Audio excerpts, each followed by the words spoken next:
Здравейте, казвам се Ваня от Коцеделче съм, България.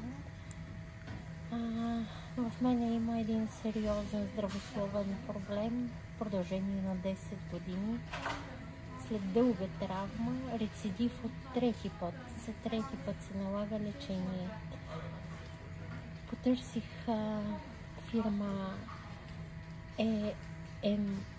Help по много странен и неведом начин. Моя колега, юрисконсулт на болница в България, ме насочи към този медицински експерт, който се занимава с човешкото здраве и даване на помощ. Лечението ми започна в Турция още през месец май, тогава, когато бях в пълно отчаяние от неколкократните откази на българските лекари за лечение. Стигайки до Истанбул и конкретно до Мехмет, получих повече от надежда да предприема тази сериозна стъпка за третата операция, в която вярвам, че ще бъде успешна. Многократните откази, които имах от българските лекари, а и от първоначално организираните тук прегледи, доведаха в мене до сериозно отчаяние и смълчаване в разговорите ни. Мехмет почувстваха и без да ми задава никакъв въпрос, внимателно ми каза така: Ваня, прекалено много врати се затвориха пред тебе. Вероятно Всевишният те води до най-правилната такава.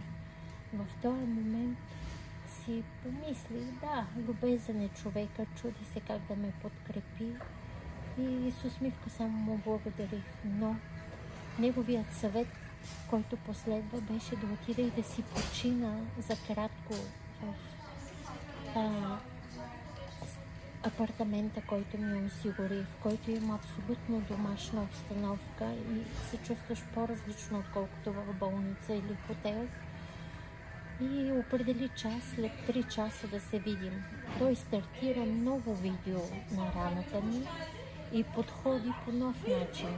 Отново се обърна към кол-центъра на болница Мемориал, постави по различен начин въпроса за търсене на лекар и на срещата ни в 18 часа, когато отново се опитвахме да видим какво да обсъдим и как да продължим плана с издирване на друг лекар, получихме съобщението, в което професор Мустафа Ишкен, разглеждайки видеото, предприел стъпката да покани мен като пациент да го посетя и с увереност, че знае как да излекува проблема.